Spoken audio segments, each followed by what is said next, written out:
Ask My Instructor 8.8.17.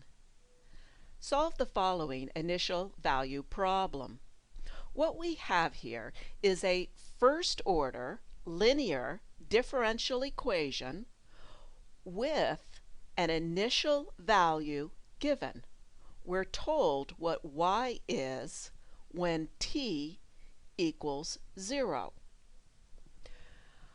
The first thing I do to solve an initial value problem is I switch over to using the dy dt notation. And I get dy dt equals 5y minus 15. Before I go on, I do want to point out that you can use the formula in the book. The formula in the book works great. What I'm trying to do in this video is to help you understand the formula and also to help you understand differential equations in general. So I'm just going to proceed as if that formula was not available to me. So my next step is going to be multiply both sides by dt. dy dt times dt is the differential dy. On the right hand side, I'm going to factor out a 5. Y minus 3, that factor belongs with dy.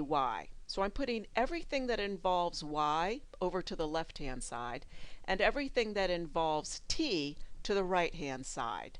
You're going to want to do that anytime you're handling a differential equation. After I do that, I'm ready to integrate. On the left-hand side, I will be integrating with respect to y. On the right-hand side, I will be integrating with respect to t. And after I integrate, I get the log, the natural log, of the absolute value of y minus 3 is equal to 5t plus c. A little side note here. Technically speaking, you would get an arbitrary constant for the left-hand side integral and another arbitrary constant for the right-hand side. But then I would just bring the left-hand arbitrary constant over to the right side, and I'd have an arbitrary constant minus an arbitrary constant, which is an arbitrary constant. The point being to all that nonsense is that you only need to write plus c once.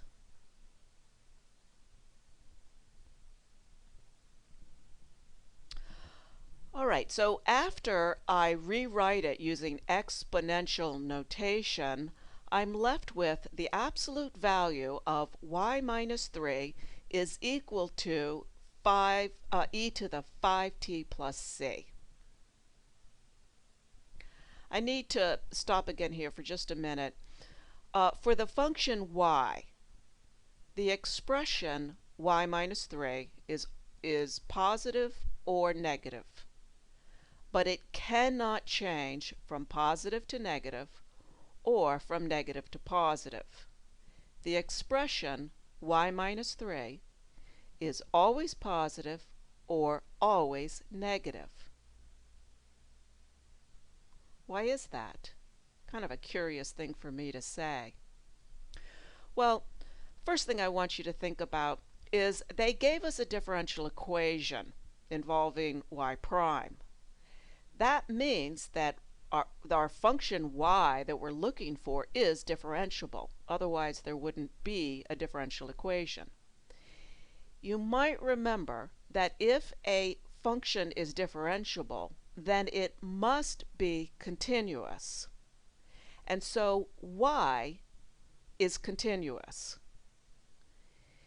That means that y minus 3 is continuous.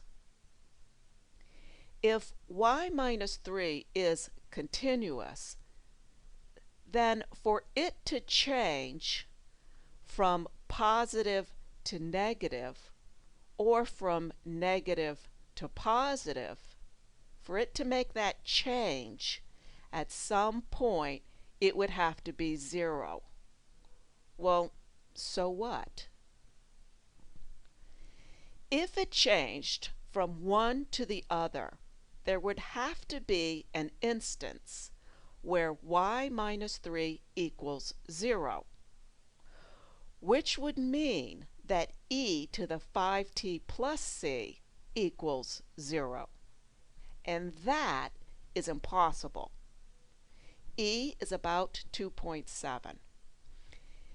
E to any power can never equal 0. It can get very, very, very, very close to 0.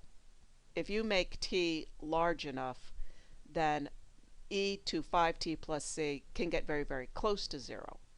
But there is no value of t where that will equal exactly 0. So that's impossible for y minus 3 to be 0. And so it can never change from positive to negative. All right, maybe you're sitting there going, I don't understand a thing she just said. That's okay. What I want you to think about is when you get to this point and you have the absolute value of y minus 3 or y minus whatever, when you get to that point, you can tell yourself that the expression inside the absolute value is always going to be positive or it's always going to be negative. And your job will be to figure out which it is. Fortunately, we have been given an initial value. We're going to use the initial value to figure out if y minus 3 is always positive or always negative. Well, when t equals 0, y minus 3 is 6, which is positive. That tells me that y minus 3 is always positive.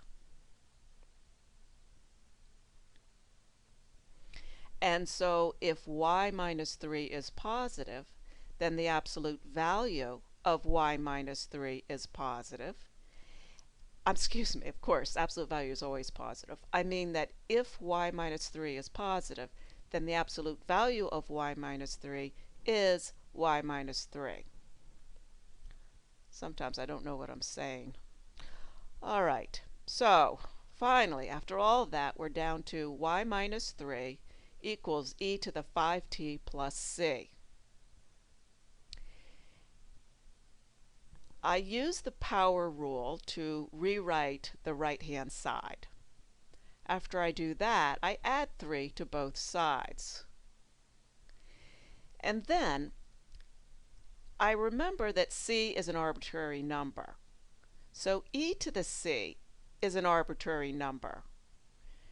And I just rewrite it using k, understanding that k is an arbitrary number.